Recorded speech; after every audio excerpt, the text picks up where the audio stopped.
अच्छा।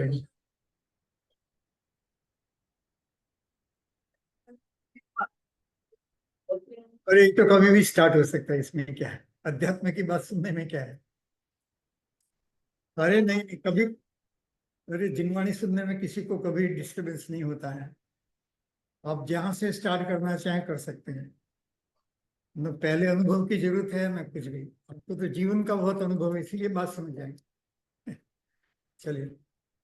सम्यक दर्शन चरण गुण आय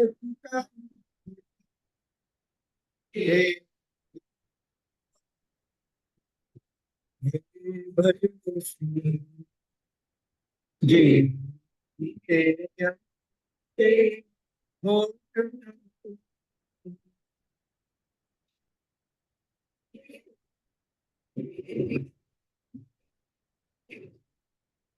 ने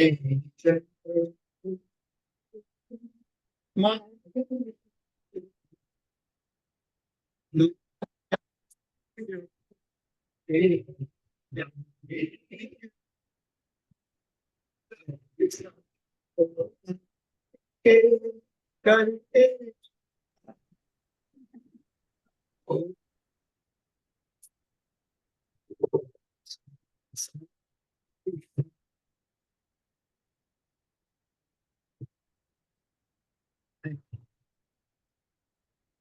जाना वो भी कर सकते हैं। अच्छा।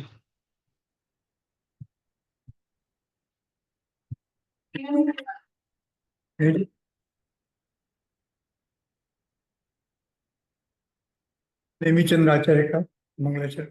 सिद्धे जिणे पसंदे आयर्य उपजाय वंदीय दंसन चरित लब्धिम परवेम।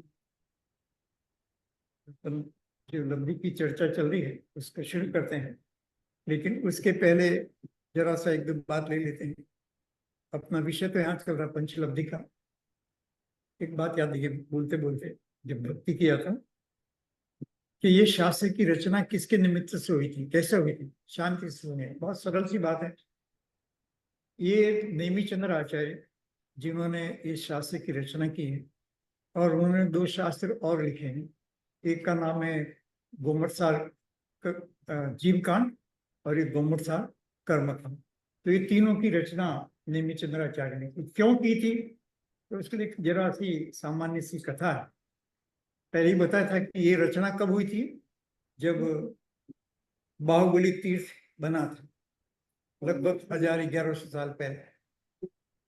और वो किसने बनवाया था बाहुबली तीर्थ? राजा या प्रधान जो भी था, सेनापति चामुंडे राय। याद रखने लायक, बाद में दीक्षा ली चामुंडे राय। तो चामुंडे राय ने ये बाहुबली तीर्थ जो है ना, कर्नाटक में, आप जानते हैं सर, गोमतेश्वर। हाँ, तो वो बना नहीं, लगभग 1100 साल पहले, 1000 साल पहले। तो अब वो ये नेमिचंद्र आचार्य ने ग्रंथ लिखे क्यों थे, ये प्रश्न है। तो चामुंडे राय धर्मात्मा जी भी था, पैसे वाला भी था, मंत्री भी था, और बाद में राजा भी था। ऐसा दोनों तरह से बात आती है, पहले मंत्री हुआ बाद में राजा हुआ। और उसने नेमिचंद्र आचार्य को एक प्रश्न पूछा। क्या प्रश्न पूछा? कि हे महाराज, ये सूक्ष्म निगोदिया जीव कैसा होता है, मुझे समझ में नहीं आता। समझ गए? आलू प्याज का छोटा सा जो जीव है, निगोदिया जीव जो दिखता नहीं है, सांस में 10 बार मर सकता है सामान्य रूप से, वो कैसा होता है? तो नेमिचंद्र आचार्य ने वो सारी उस बात को समझाने के लिए निगोद से लेकर के मोक्ष तक की यात्रा की बात कही। क्यों कही? पांडित्य बताया ऐसा नहीं, क्यों कही? क्योंकि ये सब करके जाना तो सिद्ध दशा को है, पाना तो सिद्ध दशा को है, प्राप्ति, लब्धि, प्राप्ति। तो पाना तो सिद्ध दशा को है, तो ये निगोद से सिद्ध तक की यात्रा जीव कैसे करता है, ये समझाने के लिए लिखा। क्योंकि नेमिचंद्र आचार्य का ये ओरिजिनल था कि नहीं? पहले जो षटखंडागम जो 2000 साल पहले लिखे गए थे, उनके आधार से, क्योंकि वो षटखंडागम भी बहुत बड़े, अभी भी 16 वॉल्यूम्स में उपलब्ध है, 16 वॉल्यूम्स में। तो उसको शॉर्ट में समझाने के लिए 3 बुक्स में लिखा। तो इसकी रचना इस तरह से बहुत छोटे से प्रश्न को लेकर के, प्रश्न महान होता है, छोटा हो या बड़ा हो, और जिनवाणी को सुनना भी महान होता है। नहीं, the bacterial life, the life of a Nigod, that's a age, but what is the shape of that body? And in one body, infinite lives or souls occupy one body. Body one, ownership by infinite souls. So how that happens, that's what the questions he asked. Clear, no? So that was the question. So to make him understand, he wrote all these books. And this is also based on what is known as Kashaya Pahud. Kashaya Pahud was written by Gundhar Acharya. That is the same time as Kunda Kunda Acharya. In Gundhar tradition only, Kunda Kunda Acharya wrote Samyasara and other things. They were following Gundhar Acharya. One branch was Shatkhandagam, and based on that, Karan Kand and everything was written. And on this particular book was written. Okay, now so coming back to that point, that Chamundaraya, he was so impressed. He was a Senapati or king, whatever. Then he takes a Diksha, he takes a sannyas. And then that he has written a book on how a monk should live life. Charitrasar, I think the name of the book is Charitrasar. So this is the background in which this particular, so it is not an ordinary thing. Okay? A question that was asked by a very intelligent king, okay, or the Senapati, was answered by the most competent person of that time, Nemi Chandracharya. And this is what this book we are reading. We will not be able to cover the full book, but essence of that we'll try to cover this. Okay. So now we are talking about this 5 labdhis. Okay. 5 labdhis, 5 types of achievements. And that's how person progressively achieves a state of Samyak Darshan and then ultimately moksha. So 4 stages we discussed, rather there are 5 stages. One was Kshayoksham state, which we discussed as Atma ki Ruchi, to evince interest in the nature of soul. Atma kaisa hota hai? How is the soul? या who am I? उसमें जो interest पैदा होता है उसको क्षयोक्षम लब्धि कहते हैं. तो हमारे में वो जागृत हो गया है, तो we are on that path, right path. नहीं हुआ तो कीजिए. It is never too late. Start at any day. Even मरण के समय भी लोगों ने ज्ञान किया है और अच्छी गति को प्राप्त किया है. There is nothing like that, because as we discussed that the soul lies within us. We don't have to get anything from outside, and that's why it is very easy to get it. So I was trying to explain. पहले 5 देख. So, ruchi ka hona, to evince interest in it, then enhance that interest in the soul. There's a second thing called Vishuddhi Labdhi. तीसरा जो है वो जब तब जिनवाणी समझ में आती है. देखिए चामुंडरे का एग्जांपल है गिवन ना. So he was so much interested. We wanted to know. रुचि पैदा हो गई, then रुचि बढ़ गई, तो उसने निगोदिया जी के बारे में सुना. Then he asked the question of निगोदिया जी. तो ऐसे तरह से तब उपदेश समझ में आता है. We should first make ourselves interested. If interest is there, the things will flourish. There is no doubt about it. Then the 4th is about prayogya labdhi, prayog karna ya chintan karna, manan karna. So we should see the things in our own life and how they are happening. So आज मान लो क्या है, माया का दिन है. See? मायाचारी, cheating, छल कपट. So how we are doing that in our own life? We don't have to look at others, look at our own self. So that's called experiment, Prayogya Labdhi. And we'll discuss about this Prayogya Labdhi today more. Okay. And then we'll go further. Okay. then Karan Labdi will take it tomorrow. ये तो yesterday we discussed these yogyatas, abilities, right? Yesterday there was, and today morning also some question was there. So based on that,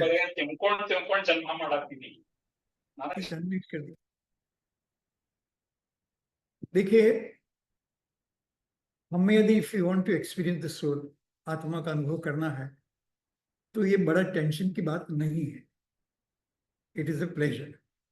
और pleasure में जैसे मायाचारी का भाव, क्रोध का भाव, anger feelings, all those things, don't think that हमारा anger कब खत्म होगा, क्रोध हमारा कब खत्म होगा, हम तो क्रोध को जीत ही नहीं सकते, ऐसा कभी विचार मत कीजिए. तो इजीएस्ट वे जो जिनवाणी में बताया है, किसको, क्रोध मान माया, इसी का तो फेस्टिवल है 10 लक्षण मिस, क्रोध मान माया लोग, तो उनको जीते हम. और जीतने का मतलब क्या है, हम उसको हरा देंगे और जमीन के नीचे गाड़ देंगे या क्या, व्हाट इज मीनिंग भाई जीतना है? हाँ, कम करना, बट कम करने का व्हाट इज द सीक्रेट. सो हम आपको एक समय सार की गाथा से वो बात बताते हैं, ठीक है?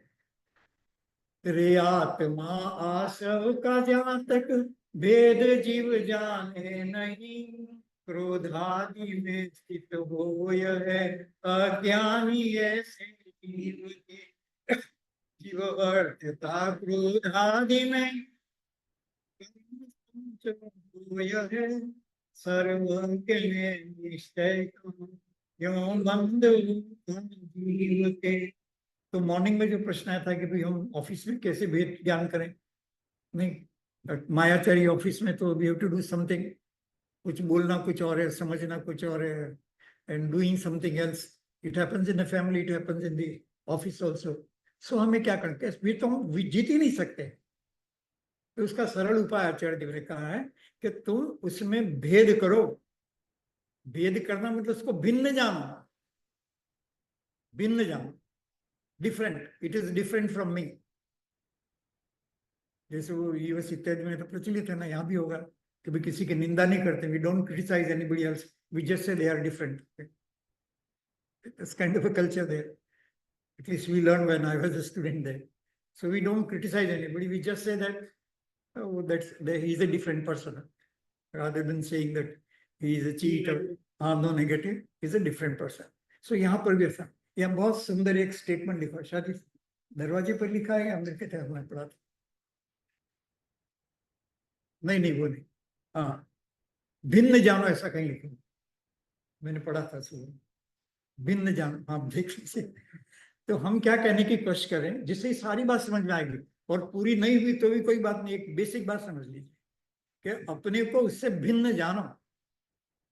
जैसे फॉर एग्जाम्पल, बहुत सिंपल सिंपल बात है, हम सब यहाँ, आप सब यहाँ सिंगापुर में रहते हैं,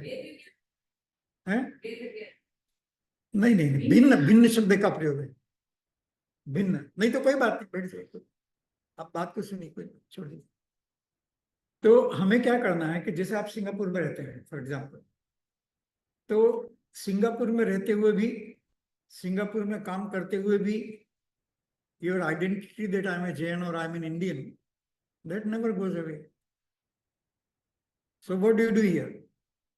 We think that okay, when we come to temple we are different, okay, in the office whatever is happening, and you behave according to the office, whatever rules. But in the heart of heart we know that we are in India, and this identity will never go away, no, so long as at least our life is concerned. Second generation I don't know, but present generation will never forget. हमेशा याद रहेगा कि मैं भारतीय हूँ या मैं जैन हूँ. बोलना नहीं पड़ता, 20 hours we don't have to say that. It is in the same way we don't have to repeat 24/7 or whatever that I am a soul. Just realize that I am a soul, that's all, and think that it is different. वो देशना का अर्थ क्या था, क्या किया था देशना? हाँ, क्या? नहीं, देशना कब ग्रहण होती है? 6 द्रव्य और 9 तत्व, ठीक है. उसको समझने से भगवान ने क्या कहा है वो समझ में आता है, दैट इज द एसेंस। ठीक है, अब क्या है कि हम छह द्रव्यों के बीच में रह रहे हैं कि नहीं रह रहे हैं, you follow the point. Space is there, आकाश इज देयर, उसके बीच में हम रह रहे हैं। Time is passing on but we are staying in between. नहीं, धर्मास्तिका इज देयर, हम हाथ भी लाते हैं, बैठ भी जाते हैं, घूम जाते हैं, गाड़ी चला लेते हैं। अधर्मास्तिका is also there, we are sitting like this. अजीब ही है, पुद्गल बॉडी है, एटम्स, ये सारे एटम्स से बना हुआ बॉडी, और so many things that you see around. तो उनके बीच में हम रह रहे हैं कि नहीं रह रहे हैं?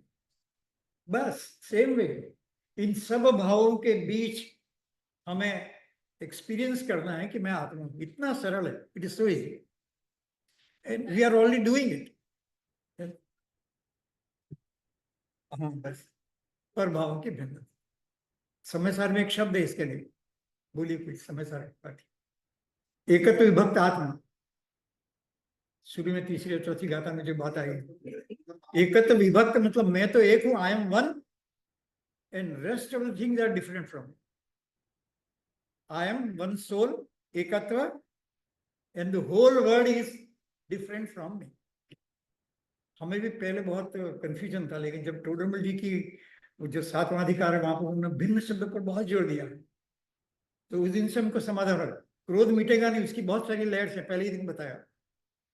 नहीं, बहुत सारी लेयर्स है, एक मुनिराज का लेवल है, एक केवली भगवान का लेवल है, एक गृहस्थी सम्यक दृष्टि का लेवल है, एक मिथ्या दृष्टि का लेवल है, पत्थर की रेखा इत्यादि जो बताया। So will not be able to achieve very fast, but the moment we realise that I am different from this, आत्मा का अनुभव हो जाए। हो गया आत्मा का अनुभव, आई एम डिफरेंट फ्रॉम दैट। तो मैं ज्ञान स्वरूप हूं, rest of the five substances वो दे आर विदाउट नॉलेज, उनको ज्ञान नहीं है, बस हो गया वैसा। और क्या चाहिए? वही कहा, रे आत्मा और आश्रव का जहां तक भेद जीव, उन दोनों को डिफरेंट करके जानिए, अलग हूं। क्रोधादि में, क्रोध में होते हुए भी अपने को इससे अलग मानिए। क्रोध आते समय भी अज्ञानी जीव क्या कहता है कि क्रोध में जाकर के क्रोध आदि में स्थित हो, अज्ञानी जीव, ऐसे जीव की, अज्ञानी जीव, the ignorant person will always identify with the anger. क्रोध मान मायालु है, क्रोध मैंने किया, मैंने क्रोध किया, मैं बुरा हूं, मुझे क्रोध नहीं करना चाहिए था। So don't condemn ourselves. वही के बताना हमको आज। 5-10 minutes I will take on this point on.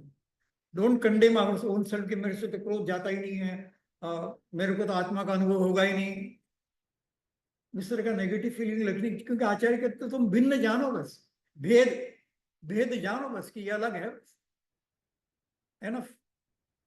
तो मेरा आत्मा is different than rest of the substances. दुनिया में जितने पदार्थ हैं उससे मेरा आत्मा भिन्न है, राग द्वेष के भाव से भिन्न है, क्रोध इत्यादि के भाव से भिन्न है। ऐसा जान लिया तो द बिगिनिंग हैज ऑलरेडी, मतलब beginning has taken place. Path towards moksha और the path towards experiencing the soul, आत्मा के अनुभव का मार्ग चल होता है। नहीं तो okay, I am not able to do, I don't care. तो दूसरा, जीव वर्त्यता क्रोधादि में, तब कर्म संचय हो है, सर्वज्ञ ने निश्चय कहा, क्यों बंद होता जीव के। सरल, वेरी बैकग्राउंड से एकदम समझ में आ जाए। यदि फिर भी क्रोध करते हैं हम, तो करो। पहले कहा कि भेद करो, क्रोध के समय ही अपने आप को differentiate, don't identify with the क्रोध, एंगर से आइडेंटिफाई मत करिए। और यदि फिर भी करते हो तो कर्म का संचय होगा। और ऐसा कुंद कुंद आचार्य कहते कि मैं नहीं कहा, मैं नहीं कह रहा हूं, सर्वज्ञ भगवान ने कहा, ये बात मेरी नहीं है, ये श्रीमंदिर परमात्मा से सुनी बात है, ये भगवान की कही बात है, सर्वज्ञ अनंत परमात्मा द्वारा कही गई बात है। और इसलिए बस अपने आप को भिन्न जानो, जो हम कर रहे हैं ऑलरेडी। जैसे पता है ना कि सिंगापुर में रह करके भी मैं सिंगापुर का नहीं हूं ऐसा विचार करके मतलब हम जैन हैं, सिंगापुर का नहीं है वो अलग पॉइंट है, लीगल स्टेटस में वो अलग पॉइंट है, सारे वो तो दुनिया के पॉइंट्स हैं। लेकिन अपने आप को आइडेंटिफाई कैसे कर, ऐसा ही कहीं भी लगा। अभी दूसरा एग्जाम्पल देते आगे, ठीक है? ये तो मान घात है, मैं सोल हूं, मैं सोल,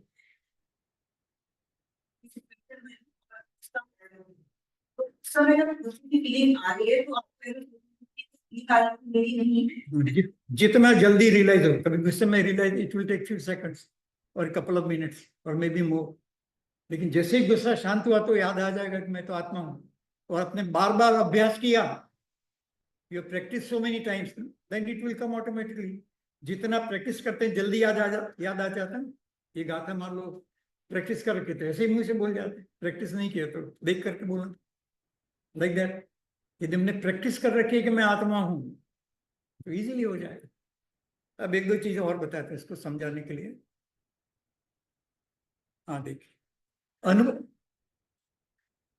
अनुभव करना ना, आत्मा का अनुभव करना है। We have to experience the soul. तो ये 6 डाला में जो पढ़ते हैं, छठे चैप्टर 6 डाला में ध्यान ध्याता ध्येय वचन विकल्प नहीं है, ऐसी जो आज चलती है वहां पर। तो यही यहाँ पर ये क्या करना, क्या करना, बहुत इजीएस्ट वे बताया इसमें। कल इमेजिंग वाली बात है कि हाउ टू इमेज आवरसेल्व्स और how to have an imagination. So you, dhyan means act of meditation, dhyata means the meditator, dhyata means meditator, and they means the object of meditation.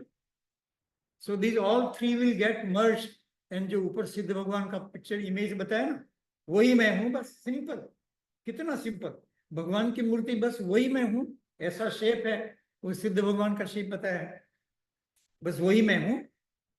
और मेहनत कीजिए, इसमें ज्ञान आनंद आत्मा के जो गुण हैं एक एक डाल दाते, जैसे बच्चा कलरिंग करते हैं, कोई बड़े लोग भी जो आर्टिस्ट पेंट फ्रेम बनाते हैं, फ्रेम या कुछ भी आउटलाइन बनाते हैं, फिर आउटलाइन के बाद उसमें रंग भरते हैं, ऐसे ही आत्मा का इमेज क्रिएट कीजिए और उसके भीतर मैं ज्ञान हूँ, दर्शन हूँ, चारित्र हूँ, सुख हूँ, वीर्य हूँ, सर्वज्ञत्व को लेकर के। वैसे आत्मा के बहुत सारे गुण हैं, नहीं तो समय सार में कभी नोट कर लीजिए, 47 समय सार के परिशिष्ट में दिए रखे हैं।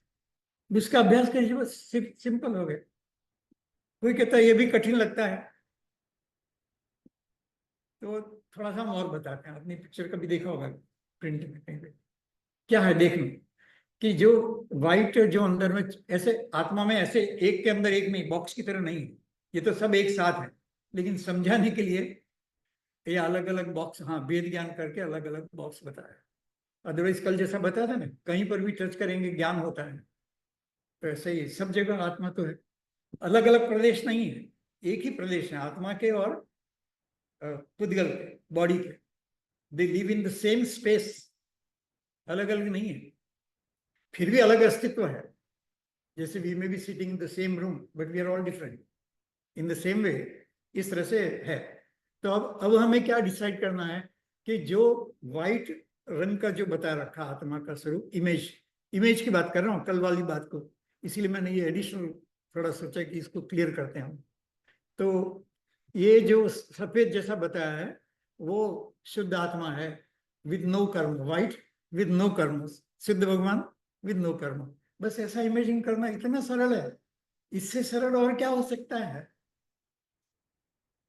Can not be simpler than that. बच्चों की ड्राइंग जैसा है। देन और कोई सोचे कि ये जहां पर ज्ञान होगा कि मैं ऐसा हूं, तो उसको पर्याय बोलते हैं, मॉडिफिकेशन या जो भी एक्सपीरियंस जो ऑरेंज कलर से बता रखा है। तो क्या एक्सपीरियंस होगा बताइए? Can anyone tell from this two? Experience में क्या आएगा? हाँ, पहला वाला पॉइंट, जो इमेज बनेगी वो किसकी बनेगी? जो व्हाइट स्टफ है, बस सिद्ध भगवान जैसा है उसकी इमेज बनेगी। और फिर जो बाहरी चीजें हैं जैसे कर्म हैं, तो वो जो ब्लू रंग का या जो भी कलर, अब जो भी बोले, तुमने से ब्लू लिख दिया तो हमारा कलर का ज्ञान कमजोर है। तो वो ब्लू कलर का है, वो कर्म है, भाव कर्म है, आइडियाज रूप जो भाव कर्म है, क्रोध मान माया लोग, ये क्रोध मान माया लोग कहाँ आएंगे? इधर, ये जो ब्लू स्टफ इसमें वो आइडियाज हैं। और फिर क्रोध मान काय करते करते अभी गाथा में आया था ना, तीसरी लाइन, क्या होता है? कर्म का संचय होता है, ऐसा जो आया था ना, तीसरी लाइन थी, कर्म का संचय होता है। यदि हम क्रोध में वर्तते हैं तो क्या होगा? क्रोध का संचय होगा। तो बस ऐसे ही होता रहता। हाँ,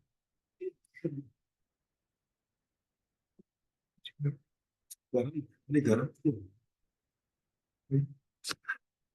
आई थिंक हीट हो गया होगा, मे बी इट इज। हाँ, थोड़ा 2 मिनट गरम हो रहा होगा। फिर मैं से बोलता रहता हूँ, ठीक है।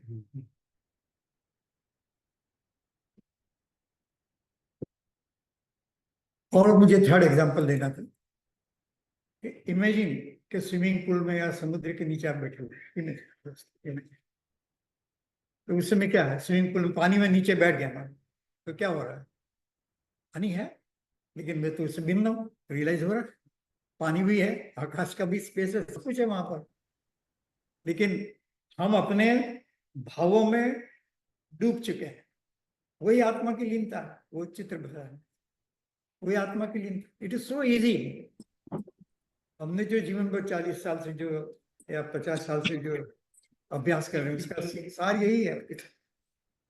वैसा शास्त्रों में तो बहुत सारी बातें हैं, बहुत सारे शब्द भी हैं, लेकिन आत्मा का अनुभव कैसे करना, और ये जो पर्व है हमारा, क्या है उसका उद्देश्य, वो इस प्रकार का उद्देश्य है कि अपने आप को भिन्न अनुभव करो। इजिएस्ट वे, उसको उसको खत्म करना बहुत मुश्किल है। क्रोध, मान, माया, लोभ, इन भावों को खत्म करना तो धीरे धीरे होगा। जैसा जैसा हम भाव करेंगे वो खत्म होंगे। यही लब्धि है, यही देशना लब्धि है, और यही आगे जो अपन प्रायोगिक लब्धि की बात करेंगे वो है। जैसे जैसे हम आत्मा का भाव करेंगे, त्यों त्यों,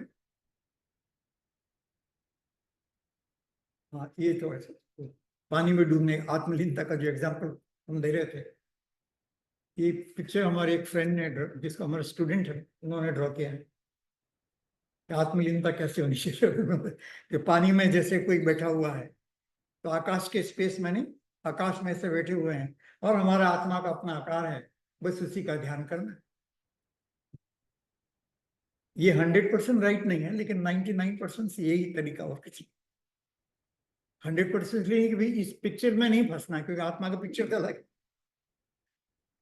लेकिन आत्मा का पिक्चर इसलिए 99% वो बताने वाला यही है। बात 100% सही है, लेकिन ये सही नहीं है, सही तो अंदर बैठा हुआ है।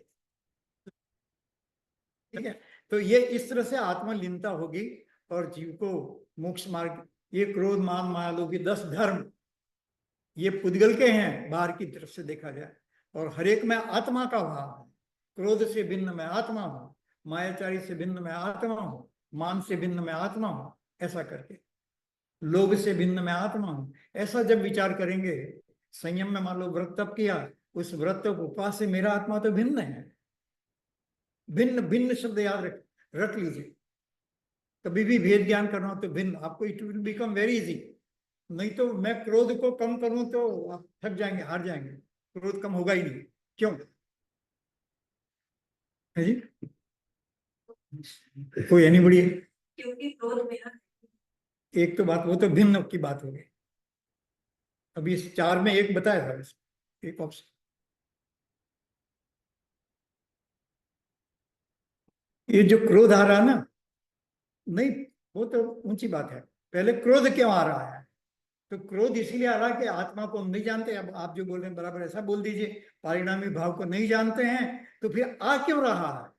तो इग्नोरेंस तो एक चीज है, लेकिन फिर भी आ क्यों रहा है? क्योंकि हमने पहले से कर्म का संचय कर रखा है। वी हैव एक्यूमुलेटेड कर्मास ना। तो हमने अपने गार्बेज इन गार्बेज आउट की तरह हमने पहले से ही डाल रखा है ये सारा मसाला, कि मैं मतलब मैं मान होना चाहिए, अपना रेस्पेक्ट मिलना चाहिए। What is there in life if there is no respect, मतलब इस तरह के आइडियाज, फालतू आइडियाज हमने पाल रखे हैं कि मतलब कंपनी में we should be the CEO या बॉस होना चाहिए। ऐसा आइडियाज पाल रखे हैं, तो दुखी भी होते हैं। It's not easy to carry on this. तो ये पकड़ में हम क्या कहना चाह रहे हैं, 2 बातें कहना चाह रहे हैं। कर्म का उदय निरंतर है, इसलिए क्रोध, मान, माया के भाव आएंगे ही। उसको एकदम हम खत्म नहीं कर सकते, वो आगे लूंगा कैसे, एकदम भी कर सकते हैं। पहाड़ की बात बताई थी ना, तो डायनामाइट लगा दिए उड़ जाएगा, तो खत्म भी कर सकते हैं, लेकिन पहले वो समझे तब ना, वो विधि समझे तो खत्म कर सकते हैं, नहीं तो धीरे धीरे ही होगा। भले एक अंतक मिनट में हो जाए, 48 मिनट्स में हो जाए, फास्टेस्ट हो तो भी 48 मिनट्स में हो जाए, फॉर लेस देन 48 मिनट्स। तो लेकिन वो कर्म का उदय है, इसलिए ये क्रोध मान माया लोभ के भाव छोड़ेंगे नहीं, आएंगे, इसलिए दुखी होने की जरूरत नहीं है। तो क्या करना है, उस समय अपने आप को भिन्न अनुभव करो, आई एम डिफरेंट फ्रॉम दिस। ये क्रोध है, वो कर्म का उदय है, मैं कर्म नहीं हूं, मैं तो आत्मा हूं। कर्म मैंने गलती से पहले बांध दिया था, तो ठीक है, बैगेज है, कैरी ऑन, क्या कर सकते हैं। Don't get affected by it. Yes, don't get affected by, नहीं तो फिर नहीं काम तो बंद नहीं कर्म, वो समय सार की गाथा जो बताई थी, कर्म संचय हुआ है। तो इस बात को थोड़ा सा अच्छी तरह से समझ लीजिए।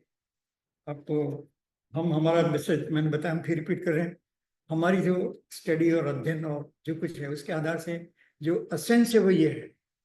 और फिर डिटेल तो इसका बहुत है, चलो अब डिटेल में चलते हैं।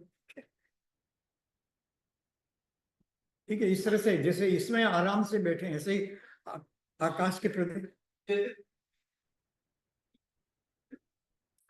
तो 50 पर तो लाइक इज इट जैसे काफी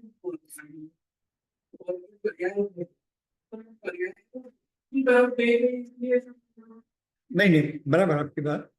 अब तक परिणमन बाहर देखने का था, जब मैं आत्मा हूं ऐसा अपने आत्मा को देखने लग गया तो आगे बढ़ जाएगा। इसलिए आगे ये स्टेज बताई कि आत्मा के भाव में डूब गया और पहले भिन्न किया, सेपरेट किया, वो एक स्टेज है। सेपरेट करके क्या करना, भाई गेहूं में से कंकड़ निकाल दिया, अब क्या करना, सेपरेट तो कर दिया कंकड़ को, गेहूं को ग्रहण करना, कंकड़ को फेंक दो या इग्नोर करो। फेंको शब्द अच्छा नहीं लगता है, बेचारे को डिस्ट्रॉय कर दिया या फेंक दिया तो ठीक है, it is different from that. जब गेहूं में कंकड़ बीनते तो क्या निर्णय करते हैं कि भाई ये गेहूं नहीं है, यही तो किया, कंकड़ को नष्ट करने का प्रयत्न नहीं किया। सुनिएगा ध्यान से, कंकड़ को भिन्न जाना, ये गेहूं और एक चावल में भी ऐसा ही है, सफेद व्हाइट पत्थर या सब कुछ आ जाए तो क्या करें, ये डिफरेंट है बस। न तो पत्थर पर गुस्सा करते, अरे गाली गलौज क्यों आ गया तू, ऐसा कुछ देख, क्रोध क्यों आ गया, मैं तो मीन हूं, मैं तो इतना निकम्मा हूं, क्रोध जाता ही नहीं है, I can not do it, मेरा तो मोक्ष होगा ही नहीं। ऐसे हमने चेन्नई में कई लोग देखे, हमें 40-40 साल से अभ्यास करके, बहुत सीरियस लोग हैं, समय सार कंठस्थ है ऐसे लोग, पर लिखते हम 30 साल से एक्सपीरियंस कर रहे हैं, हमें आत्मा का अनुभव नहीं हुआ। तो भिन्न नहीं कर पाए, वो उसको क्रोध इत्यादि को कम करने में लगे हुए हैं, और उपदेश भी ऐसा ही मिलेगा आपको सब जगह, सब जगह ऐसा ही, क्रोध को कम करो, कैसे कम करेगा भाई, कोई टेम्परेचर है कर देगा तो कम हो जाएगा, ज्यादा हो जाएगा, कैसे करेगा। इसलिए फर्स्ट स्टेप है कि उससे भिन्न जान, और भिन्न जान का फिर इसमें लीन होने की कोशिश कीजिए। और इसलिए वो 4 प्रकार के जो चित्र बताए उससे अपना भेद ज्ञान को परफेक्ट कीजिए, अपने आप होगा, क्यों नहीं हो सकता। कुंद कुंदाचार्य ने क्या, सर्वज्ञ भगवान की बात है, क्यों नहीं होगा, गारंटी है, दुनिया में कोई किसी की गारंटी नहीं दे सकता, लेकिन इस पथ पर जो जाएगा वो अवश्य मोक्ष की प्राप्ति करेगा। गाथा सुनाई से निश्चय हुए, सर्वज्ञ ने ऐसा ही कहा, और क्या चाहिए, और क्या प्रूफ चाहिए। ठीक है, चलिए फिर कभी लेंगे, आपसे विचार कीजिएगा। 5 लब्धि पर आते हैं वापस।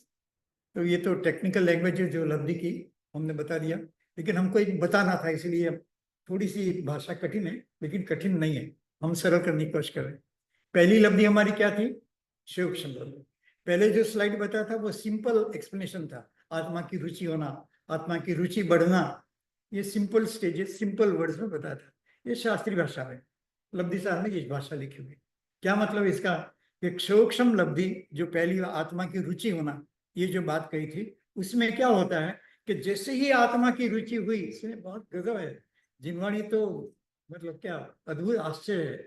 जैसे ही आत्मा की रुचि हुई, अप्रशस्त कर्म मतलब बुरे कर्म, पाप कर्म, ठीक है ना, अप्रशस्त कर्म प्रति समय, एवरी मोमेंट, अरे आत्मा का स्मरण करो और एवरी मोमेंट कर्म का अनुभाग मतलब इंटेंसिटी, पहले दिन 4 वर्ड बताए थे ना, प्रकृति, प्रदेश, अनुभाग और स्थिति।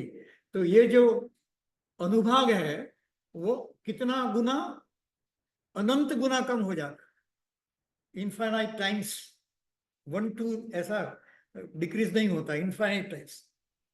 क्योंकि एक समय में हम कर्म कितने बांधते हैं, इनफाइनाइट आइटम्स ना उतने अट्रैक्ट होते हैं। तो इसलिए वो काटने की जो रीत है वो भी ऐसा है, प्रति समय, समय मतलब जिनवाणी का एक समय, 1 सेकंड का छोटा से छोटा भाग, beyond which time is not divisible, वो एक समय। या एक परमाणु एक प्रदेश से दूसरे समय में जाता है, कितना समय लगता है, वो एक समय। तो एक बात तो ये हुआ, इसकी कुछ टेक्निकल लैंग्वेज से हमने उसको सुधार दिया था। कुछ कर्मों, इसको क्षयोक्षम क्यों बोलते हैं, क्योंकि कुछ कर्मों का तो क्षय होता है और कुछ का उपशम होता है।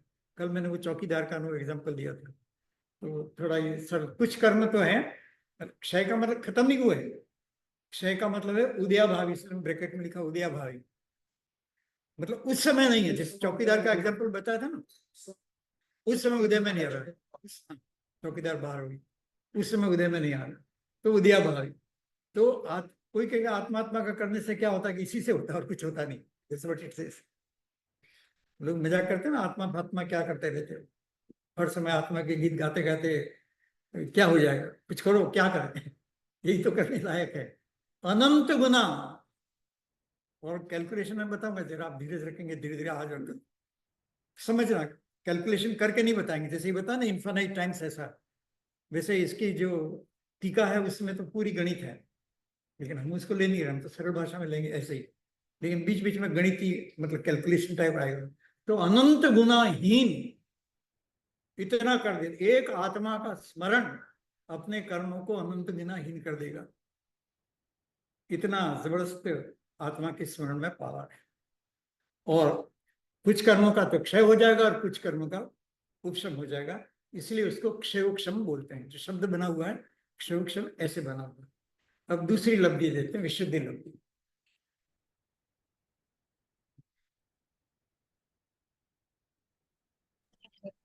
विवेक जी आपको एक सेकंड।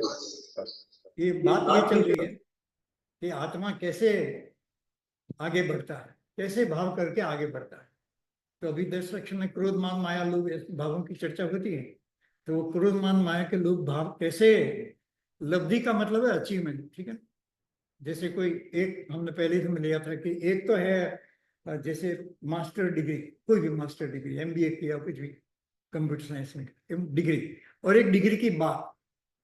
तो एक तो है आत्मा की बात और दूसरा है अचीवमेंट, वो डिग्री प्राप्त कर ले। तो ये अचीवमेंट कैसे होता है आत्मा का, आत्मा का विचार करके हमारे जीवन में कैसे अचीवमेंट होता है, उसके जो माइलस्टोन समझ लीजिए इसको, वो ये है।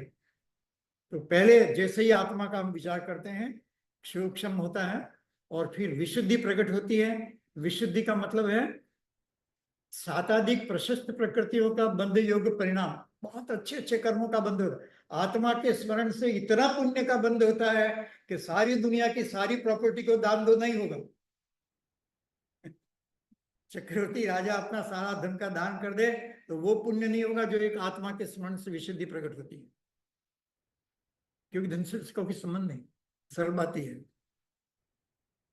तो धन हो तो दीजिए, दान कीजिए, वो अलग चीज है, लेकिन उससे कोई मोक्ष हो जाएगा या उससे सम्यक दर्शन हो जाएगा, ऐसा नहीं है। वो तो अच्छा भाव है, समाज का कल्याण, okay, give, donate, no problem, कोई बुराई नहीं कर रहा हूं इस बात की, लेकिन उससे ये प्राप्ति होगी क्या, ये समझना है। तो ये नहीं होगा, ये तो भाव से ही होगा। तो साताधिक मतलब शुभ कर्म, पुण्य कर्म का बंध होगा, और अशुभ के प्रतिपक्षी जो जो अशुभ कर्म है वो घट होगा, वो कम हो जाएगा। ऐसा कॉम्बिनेशन, जैसे ही आत्मा का स्मरण किया पुण्य का भाव बढ़ेगा, क्योंकि आत्मा का स्मरण तो कोई करता नहीं, अनादिकाल से नहीं किया है, इसलिए पुण्य बढ़ेगा। दान तो अनादिकाल से करते आए हैं, मैं दान की निंदा नहीं कर रहा, गलत हम 3 बार रिपीट कर रहे, वो अलग पॉइंट है, वो अलग चर्चा है। यहाँ तो इतनी कि जो शुभ कर्म बंधेगा वो इतना उत्कृष्ट शुभ कर्म बंधेगा कि जीव बहुत जल्दी मोक्ष में जाएगा, और जो अशुभ कर्म है उसकी जो क्वांटिटी है वो इतनी फास्ट घटेगी, वो भी अनंत गुना घटेगी। वो जब हम करण लब्धि लेंगे तब समझाएंगे अधिकरण में कैसे अनंत गुना घटती है। तो ये दो बातें हुई, विशुद्धि लब्धि। विशुद्धि बड़ी मतलब आत्मा के प्रति और शुद्धता का भाव जागा, जागते ही ऐसे कर्म का बंद होना शुरू हो जाता है। अब इच्छा 6 आ गया क्या? हाँ, गलत नंबर हो गया, नंबर गलत आ गया शायद, कहीं गलती लगी, कोई बात नहीं। हाँ, 1 2 3 होना चाहिए, मेरे से गलती हो गई। हाँ,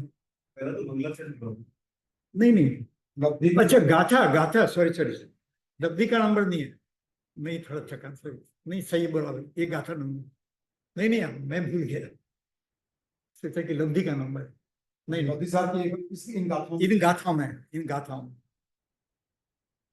तो वो जो देशना लब्धि है, फिर उसकी बात है। देशना में क्या हुआ कि 6 द्रव्य 9 पदार्थ के उपदेश मिलना, मतलब ग्रहण होना, जानना सुनना नहीं, ग्रहण होना, उसको समझना भाव से। जैसे ही बताया था ना पानी में डूबने का, तो यहाँ बैठे हैं तो 6 कच्चे द्रव्य हैं और नव तत्व भी यहाँ पर है, नहीं है?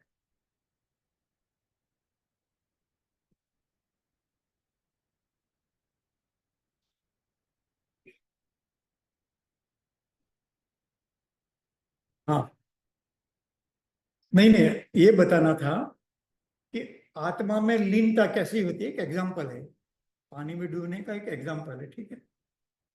सब कुछ पानी नहीं है, लेकिन पानी का ये एग्जाम्पल है कि क्या है कि आत्मा में लीन कैसे होते हैं। तो उदाहरण बताया कि जैसे कोई पानी स्विमिंग पूल में नीचे बैठ जाए ऐसे ध्यान की मुद्रा में, तो उस समय वहां सब के सब 6 द्रव्य हैं, लेकिन फिर भी वो शांत अपने आत्मा में लीन हो सकता है। तो ऐसी प्रतिबिंब, ऐसा प्रतिबिंब जो अपन कहते हैं वो बनेगा। तो ये चित्र वो कविता ने बनाया, ठीक है, और ये 1 लाख रुपये में बिका है। तो अच्छा, मतलब पेंट करती हैं, एक स्टूडेंट है, तो इसीलिए मैंने इसको यहाँ पर लिया, और कुछ नहीं। कि आत्मलीनता होगी तो कैसी होगी कि जैसे कोई पानी में डूबा, बस केवल आकार ही हमको कैसा दिखेगा बाहर से, बस एक कोई आकार है, बस ऐसा ही सिद्ध भगवान है। तो यहाँ पर दूसरे द्रव्य हैं, पुद्गल द्रव्य है, यदि शरीर सहित है तो शरीर भी है, भाव कर्म भी है, 9 कर्म जो बताया सर, 4 प्रकार के या 5 प्रकार की जो बताएंगे बातें, इमेज बताया था ना, इमेजेस, भूल मजा, ये जो इमेजेस बताई थी, वो सब हमको दिख सकते हैं उस समय, और लेकिन वो लीन उसमें नहीं है, वो लीन बाहर का शरीर जो ब्राउन कलर का है उसमें नहीं है, वो कर्म वाला शरीर है। वो उस समय भाव जो सफेद रंग का जो सिद्ध भगवान जैसा आकार बनाए उसमें लीन है, ये बताना था। और कुछ लीनता कैसी होती है उस बताना। और हम ये कह रहे थे कि लीनता 6 द्रव्यों के बीच में कैसे होती है, हमको तो ये बताना था, ये पॉइंट कि 6 द्रव्य से हम भिन्न है, दूसरी आत्मा से भी हम भिन्न है, ये बताने के लिए चित्र बना था, और इसीलिए उसी को बताने के लिए ये चित्र बनाया। और भी पहले वाला जो चित्र था वो भी इसी को बताने के लिए, ये भी इसी को बताने के लिए कि अंदर में इमेज क्रिएट करना, तो सिद्ध भगवान जो ऊपर बताया ऐसी इमेज करना। ऐसा इमेज कौन क्रिएट करता है? जो मुनिराज ध्यान कर रहे हैं वो भी कर रहे हैं, ऐसी इमेज में लीन हो जाएंगे तो केवल है जी, समझना पड़ेगा ना आत्मा क्या है, आत्मा के गुण क्या है, ज्ञान दर्शन, दो ही समझ लीजिए, ज्ञान और दर्शन, और फिर सुख और ये तो सब बाई प्रोडक्ट है। आत्मा ज्ञान स्वरूप है, इसलिए तो ज्ञान ने काम किया, मैं भिन्न, वो काम किसने किया? ज्ञान ने किया।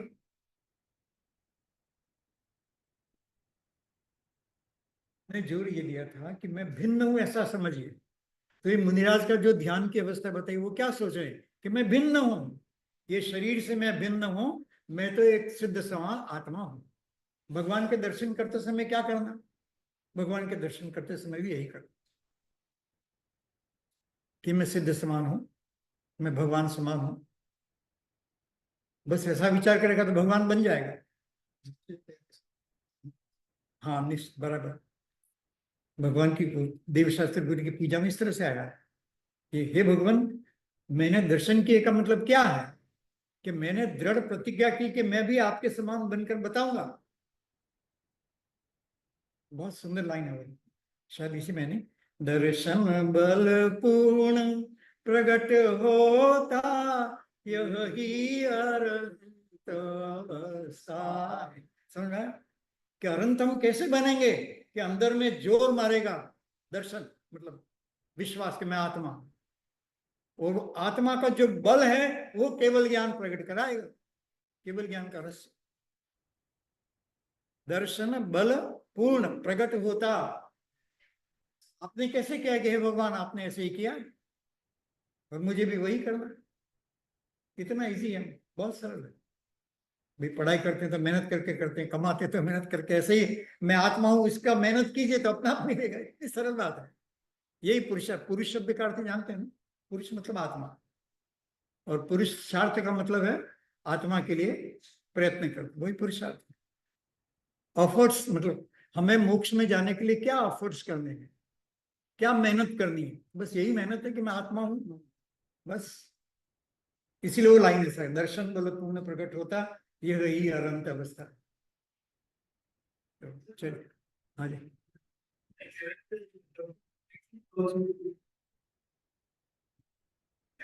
नहीं आप देखिए, फिर अपना बात डाइल्यूट हो जाएगी। मैं आत्मा हूं तो फिर बुरे काम क्यों करेगा वो? जिसको ऐसा विश्वास है तो वो बुरा काम नहीं करेगा। जो राजा है वो 1 रुपए की चोरी क्यों करेगा?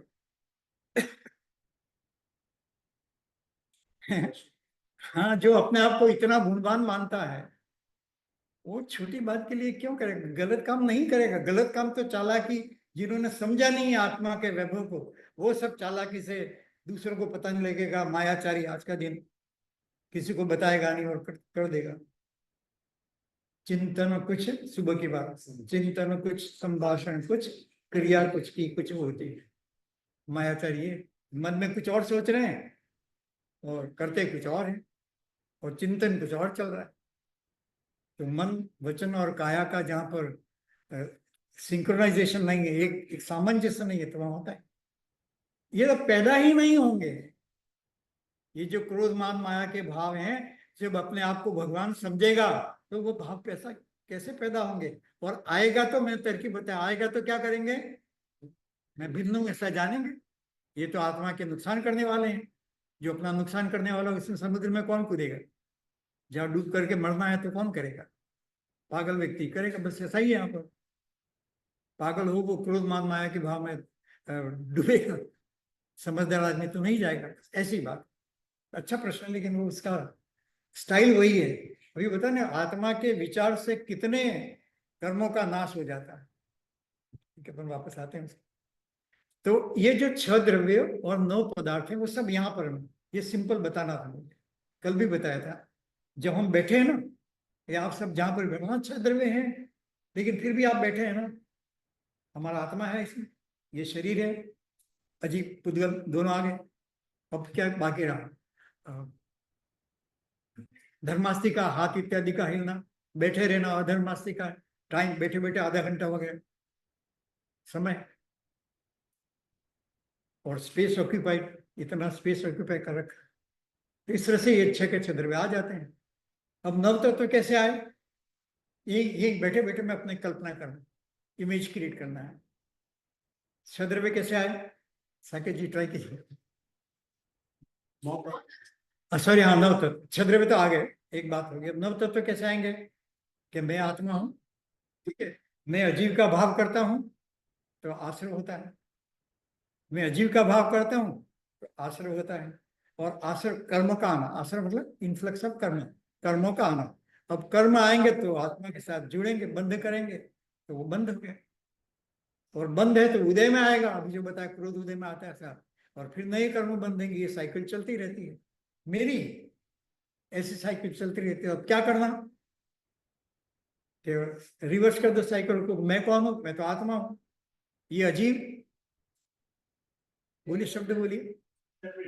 नहीं, ये मेरे से भिन्न है, मेरे से भिन्न है। मेरा कोई वो है, इनको नष्ट नहीं करना। नष्ट शब्द तो बहुत बुरा शब्द है ना, किसी को मारना या खत्म कर देना। जैन धर्म में तो हिंसा की कहाँ बात, उनको नष्ट नहीं करना, वो डिफरेंट है। कोई जैन धर्म नहीं पालन करे तो उसको मार थोड़ा देना, वो डिफरेंट है, उनका वो जाने। अपनी भी बात को नहीं माने तो आपकी इच्छा, हमारे को क्या। नहीं, जिसका जो भाव हो।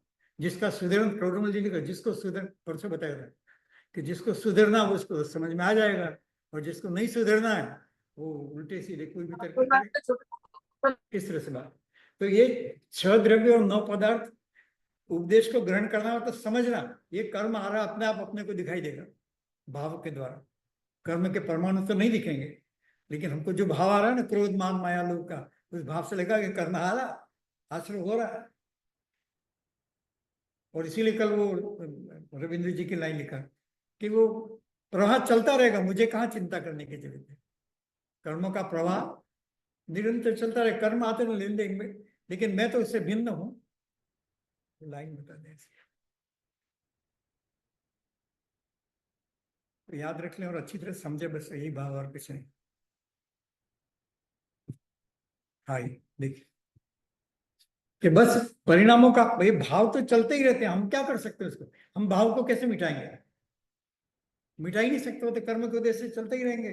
सिद्धशिला में जाएंगे तो भी भाव चलते रहेंगे, लेकिन उस समय भाव आत्मा का होगा और अभी भाव क्रोध मान माया लोभ के होगा। इतना सा डिफरेंस है बस। इसलिए इसमें कहा, कल जो इस कार्य भी लिया था हमने, कह रहे कुछ नहीं, मैं तो भाव बहते हैं तो बहने दीजिए, वो उनका काम है। नदी बह रही है तो बहने दीजिए, वो इसका काम है। मैं तो आत्मा हूं, इसका विचार करूंगा।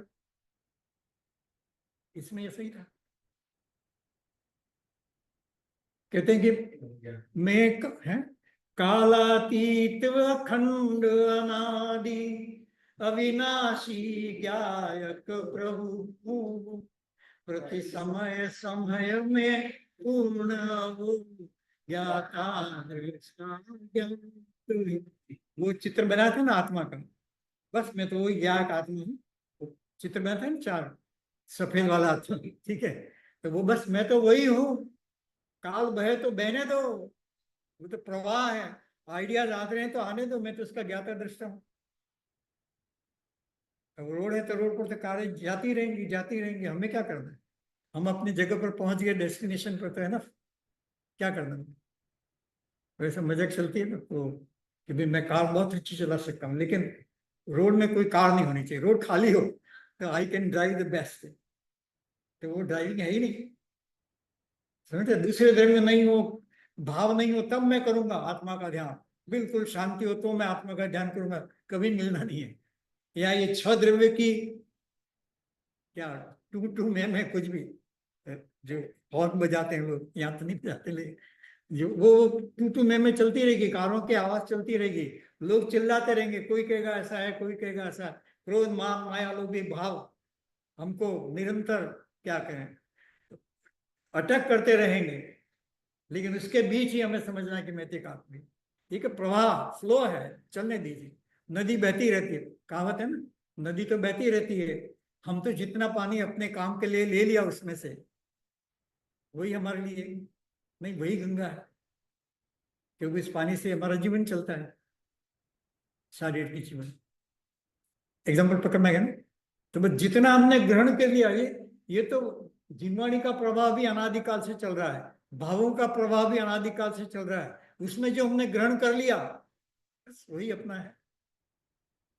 तो वही लब्धि है, देशना लब्धि की जो बात कर रहे थे। और क्या, हमने जो ग्रहण कर लिया हमारे काम का है। कि पानी बहुत बह रहा तो बहने तो हम क्या कर सकते, रोक सकते हैं? समुद्र में इतना पानी हम क्या कर सकते हैं? तो भावों का इतना प्रवाह है समुद्र जैसा। तो इसमें कर लिया था, आनंद प्रवाह अजस्र बहे। बस मस्त रहिए, ये कह रहे हैं, आनंद प्रवाह अजस्र बहे, मैं सहज स्वयं आनंदमय हूँ। आनंदमयी मेरा जीवन, मैं तो, अरे मेरा आत्मा किससे बना हुआ है? What is the raw material जिससे आत्मा बना हुआ है? अरे वो ज्ञान और आनंद से है, ज्ञान और आनंद का बना हुआ है। जो शक्कर में मिठास मिठासी है, ऐसे मेरे आत्मा में ज्ञान और आनंद है। और वो बह रहा है, आनंद भी बह रहा है। पकड़वा रहा, एक तरफ कर्म की धारा बह रही है और एक तरफ आत्मा के आनंद की धारा भी बह रही है, दोनों है। हमें एक को चुनना होगा, हम क्या चाहते हैं। तो इसलिए कहा कि मैं तो सहज, हमें किसी को आनंद लेने की जाने की जरूरत नहीं है। आनंद ही, मैं सहज आनंद स्वरूप हूँ। आनंद मेरा आत्मा का, मेरा मतलब आत्मा का, आत्मा का जीवन आनंद है। और आत्मा को सदैव आनंदमयी, उसको आनंदमयी करना नहीं है। आत्मा अभी भी आनंदमय है, लेकिन हम जानते नहीं, और इसलिए कषाय में क्रोध मान माया लोभ में उलझे हुए। ऐसी जबरदस्त बात।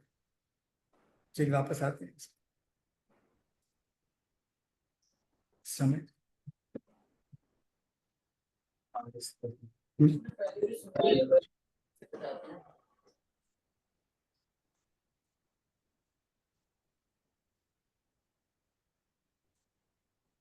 हाँ, तो ये लास्ट में जो था कि क्षुद्र पदार्थ को हमें इस तरह से समझना।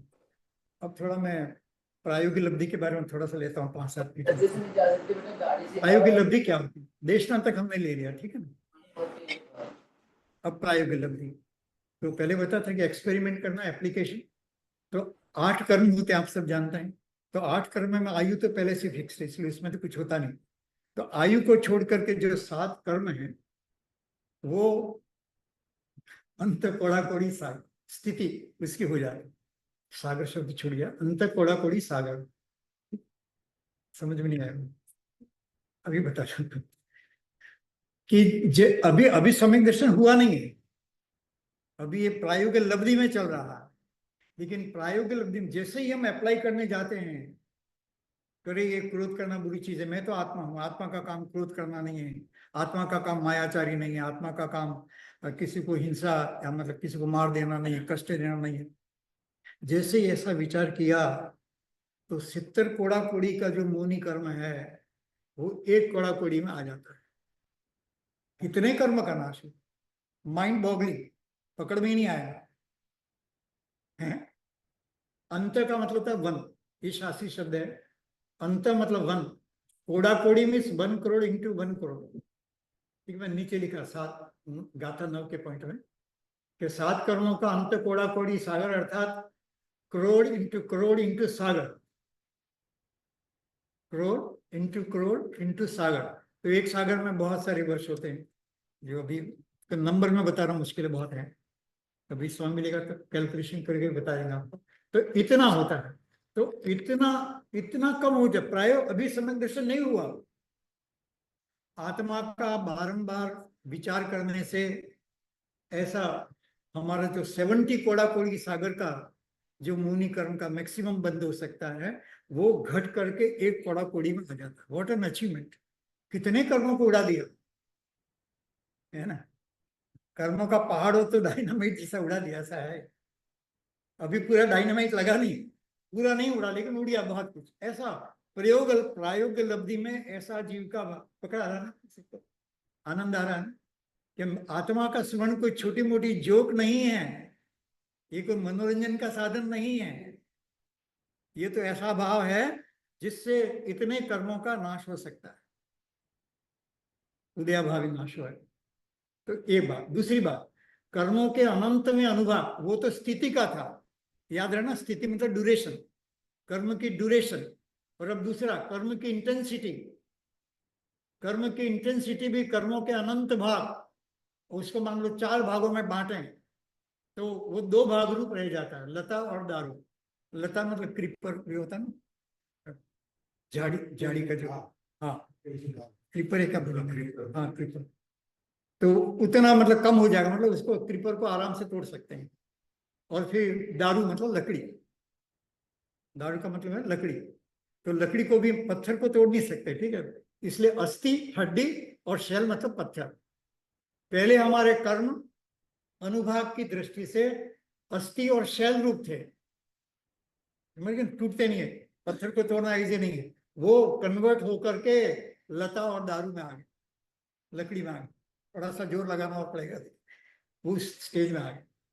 वो घाती कर्म का हुआ। अघाती कर्म वो नीम और कांजे, मतलब नीम मतलब आप जानते हैं, नीम है, मतलब नीम शास्त्रीय शब्द है, लेकिन नीम बोलते हैं ना, नीम कड़वा जो होता है, नीम का पेड़, उसका फल कड़वा होता है, नीम भी कड़वा होता है। तो वो कड़वी चीज, अघाती कर्म बुरी चीज है, मतलब उसके। और कांजी वो उससे थोड़ी और ज्यादा कड़वी है, लेकिन विष और हलाल जैसी नहीं। पहले वो कर्म अनुभव कैसा था, विष और हलाल। डिफरेंस समझते ना, विष और हलाल।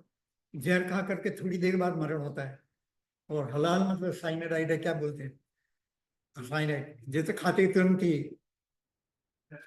हाँ तुरंत ही मरण हो जाए। तो हलाल ऐसा विष होता है जो तुरंत खा करके जीव मर जाता है, और विष वो है जो थोड़ा असर करता है, 1-2 दिन या जो भी टाइम लगता है उसको मरण आने में। तो पहले कर्म ऐसे थे इंटेंसिटी अनुसार, वो घट करके नीम और कांजीर की तरफ हो जाते हैं, और इस तरह से भव्य भव्य दोनों को हो सकता है। दूसरी बात, मतलब गाथा 8 की बात, कि उत्कृष्ट मिथ्या दृष्टि के या जघन्य स्थिति के अनुभाग बंद इत्यादि नहीं होता। मतलब ये जो प्रायोगिक लब्धि की जो बात है, वो जो जीव बहुत गुस्से में बैठा हुआ है ना, क्रोध मान माया सब ले लीजिए, हाई लेवल गुस्सा क्रोध इत्यादि में बैठा हुआ है, उसके नहीं होगा। जो शांत हो गया, मैं आत्मा हूं ऐसा करके गुस्से को मेरे से अलग है, ये मेरा नहीं है, डिसओन कर दिया, डिसकनेक्ट, कनेक्ट तो हुआ कि नहीं, लेकिन मान लीजिए डिसकनेक्ट कर दिया, डिसओन बेटर वर्ड है, कि उसको अपना नहीं माना। तो इसलिए जिनका अनुभव कम है, मतलब मुनिराज इत्यादि, उनके तो होता ही नहीं, और उत्कृष्ट मिथ्या दृष्टि के भी नहीं होते। क्या? प्रायोग्य लब्धि।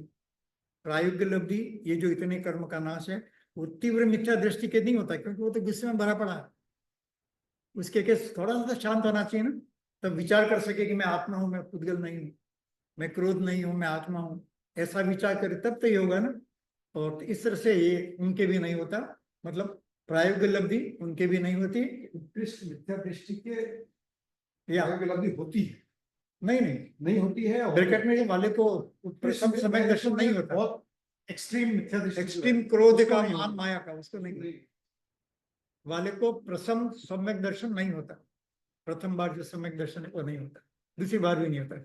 वो तो शर्त थी ना हमारी, क्वालिफाइड कंडीशन थी ना, मंद कषाय होनी चाहिए। कषाय मंद, भले मीठे नहीं लेकिन मंद तो होनी चाहिए ना। क्रोध में तीव्र भाव में होगा तो क्या विचार करेगा आत्मा के बारे में, वो तो गुस्से से भरा हुआ है। आत्मा कहेंगे वो थप्पड़ लगा, जा आत्मा की बात करते हो, जो तीव्र गुस्सा में वो नहीं सुनेगा। इसलिए ऐसे जीव के ही होता है। और 9वीं गाथा में ये कहा, वो जो भी बात बता दिया कि ये स्थिति के बारे में बताया है, जो पहले भी बताया है, कि 7 कर्मों का अंत कोड़ा कोड़ी सागर प्रमाण करने पर स्थिति पर ही प्रसम सम्यक दर्शन के अभिमुख होता, मतलब इसके फेस टू फेस, जैसे इंटरव्यू में फेस टू फेस होते हैं, वैसे ही अब वो इतने कर्मों का नाश कर दिया तो सम्यक दर्शन के नजदीक आ जाता है। जैसे कोई इंटरव्यू लेने के लिए बाहर आकर के बैठा है, साक्षात्कार के लिए बैठा है, समथिंग लाइक दैट। तो स्थिति भी, अनुभव और स्थिति इतने कम हो जाते हैं।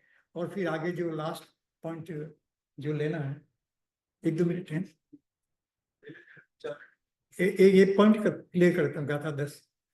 हाँ, कि इसके अनंतर, मतलब उसके बाद इतना तो कम हो गया, अंत कोड़ा कोड़ी सागर में आ गया, एक कोड़ा कोड़ी सागर में आ गया, 70 से एक कोड़ा कोड़ी सागर में आ गया। और इस एक लाइन पूरी कर लेता, फिर कोई प्रश्न होता।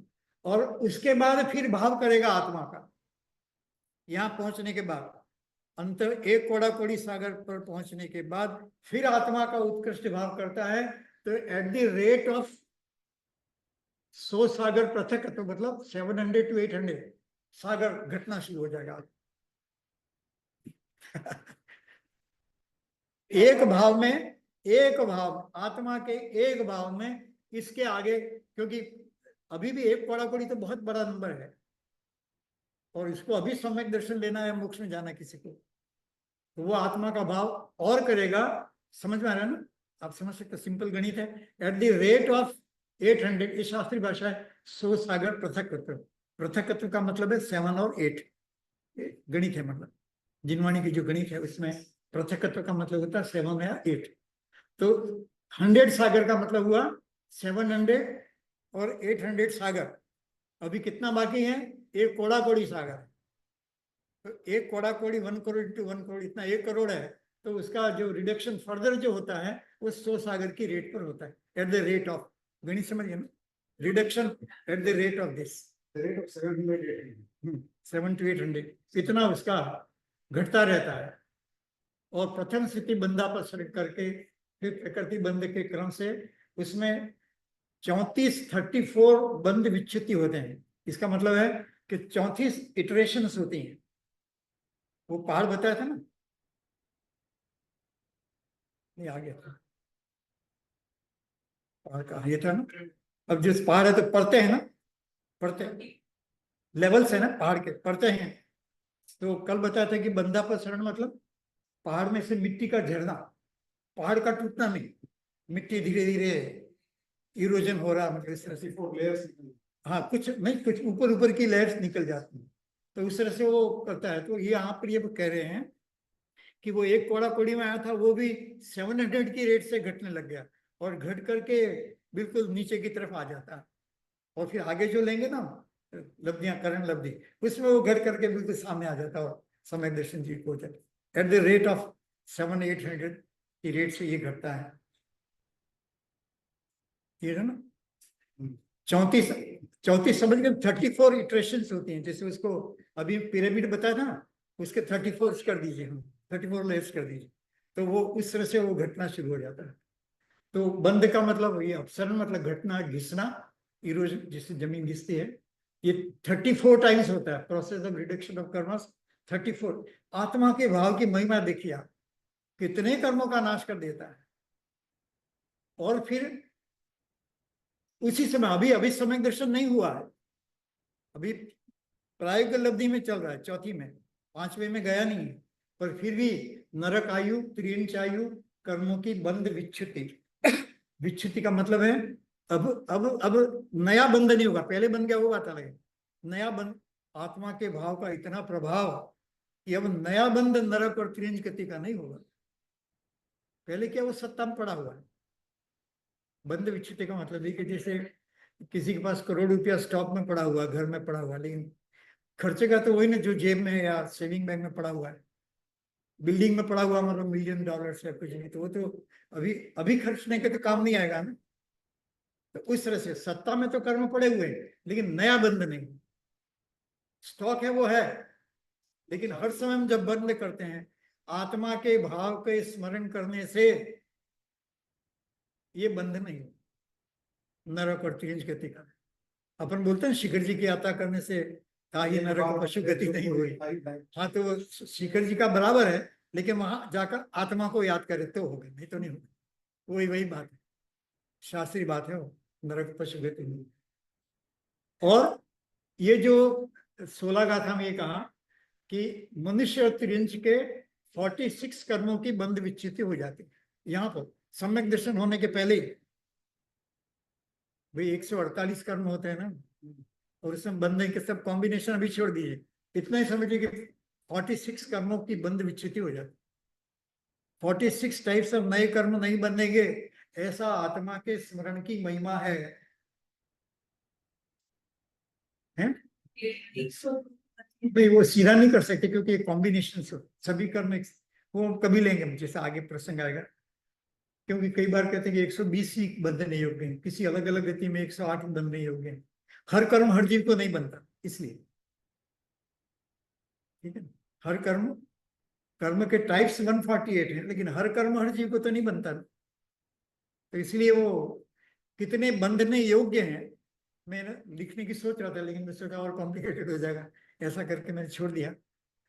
चाहेंगे तो हम कल बता देंगे। तो इस तरह से ये बंधापसरण करता है। जो प्रायोगिक लब्धि है, बारंबार विचार करने से, अप्लाई करने से कि जीवन में क्या हो रहा है, मैं आत्मा हूं कि नहीं, ऐसा विचार करने से अपने आप कर्मों का बंध का अपसरण, मतलब बंध कम होता है। हाँ बस, हाँ कोई प्रश्न जो भी हो। हाँ पहली बार स्मरण करने से तब तक पूरा पूरी समझ के बाद एक बच पहली बार, हाँ, पहली बार मैंने प्रायोगिक लब्धि में जाने के बाद एक कोड़ा को, जैसे प्राइवेट हाँ जब देशना को उसने अंदर उतारा, मतलब मैं भगवान आत्मा हूँ, ऐसा भगवान का उद्देश्य वो डाइजेस्ट कर लिया, ग्रहण कर लिया, ऐसा लिखा ना, ग्रहण कर लिया, पहली स्लाइड में था, ग्रहण कर लिया, एडॉप्ट कर लिया।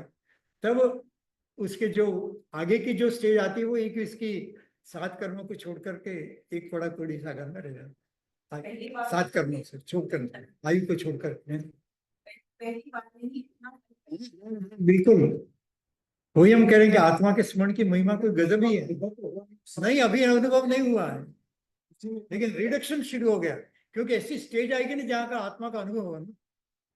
लेकिन ये स्टेज फिक्स होती ये रहती जैसे ऑपरेशंस भी करते हैं ना, हमको मेडिकल हम जानते हैं कि ऐसे जनरल कौन नॉलेज से बोल रहे हैं कि भाई बहुत बीपी हाई हो या बहुत शुगर लेवल हाई है तो वो ऑपरेशन नहीं होगा, वो नॉर्मल लेवल पर आना चाहिए। बस इस तरह की बात है कि हाई क्रोध में चल रहा है तो उस समय वो ये तो आत्मा का ऑपरेशन है, फिर आत्मा को अंदर से निकालना है, समझ लीजिए।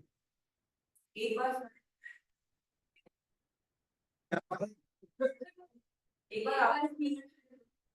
वो 4 लब्धि के प्रोसेस से गुजर करके 5वीं में आया तब, मतलब सॉरी गलती हो गई, मतलब वो 4 लब्धि 4थी लब्धि में आता है ना, प्रायोगिक लब्धि में तब।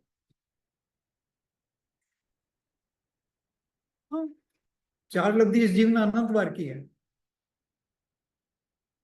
और अभव्य भी कर सकता है। जो नीचे लाइन हमने जोड़ नहीं दिया, भव्य और अभव्य दोनों कैसा हो सकता है, प्रायोगिक लब्धि तक दोनों आ सकते हैं, अभव्य भी आ सकते हैं।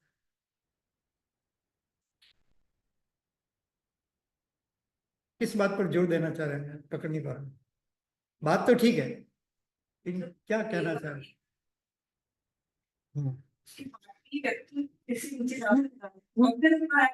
फिर वो अपना भेद ज्ञान करना बंद कर दिया, क्रोध के प्रवाह में बह गया, भेद ज्ञान नहीं किया कि मैं क्रोध से भिन्न हूं। 11वें गुण स्थान से गिर सकता, अभी तो ये चौथे में गया ही नहीं है, अभी पहले में ही है, कभी भी गिर सकता है ये। इसलिए सावधान रहने की बहुत जरूरत है, अपने भावों की सावधानी रखने की जरूरत है। और इसीलिए हमने कहा कि बेसिक है कि हम भिन्न जाने का मतलब, भिन्न जान, एकत्व विभक्त आत्मा, एकत्व विभक्त आत्मा, मैं अलग, मैं एक हूं और सारा जगत मेरे से अलग है। समय सार का शब्द है, महान शब्द है, समय सार पढ़ने वाले भी इसका रहस्य नहीं समझते ऐसे। शुरू शुरू में कहा कि तुमको नाचार्य कहते हैं कि समय सार में मैं क्या बताऊंगा, तो वो कहते हैं मैं एकत्व विभक्त आत्मा को बता, कि मैं तो एक हूं और ये सारा जगत मेरे से अलग है। हाँ वो बराबर, सर्वत्र सुंदर लोक में। चलो और कोई प्रश्न? कल कंटिन्यू करेंगे, 5वीं लब्धि तो चलेंगे, है ना? और टेक्निकल हो जा सकता है, इफेक्ट्स की समझ में आ जाएगी। हाँ बस इसीलिए लगा, दूसरी बात तो मैं ले ही नहीं रहा हूँ। इसलिए मैंने सोचा था मैं 5वें चैप्टर लूंगा ही, लेकिन अभी मैंने सोचा कि मैं एक ही चैप्टर लूंगा बस। सम्यक दर्शन कैसे होता है वही बता रहे थे, और वो भी पूरा नहीं ले पाएंगे, लेकिन फिर टाइम मिला तो लास्ट डे को समराइज कर दें। तो प्रायोगिक के लब्धि में जाने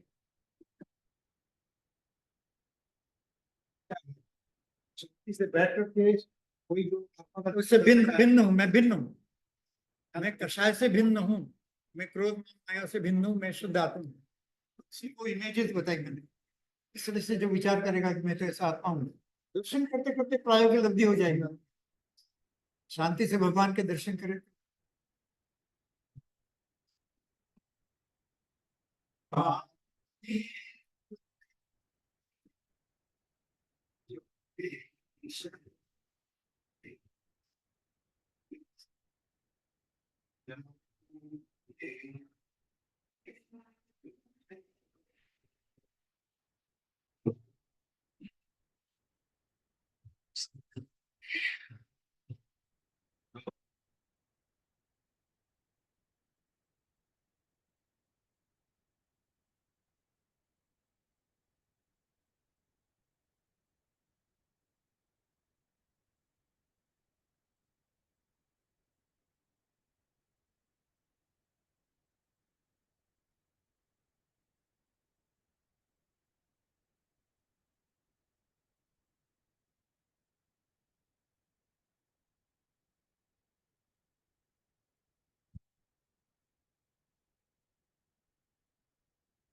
जय जगन्नाथ।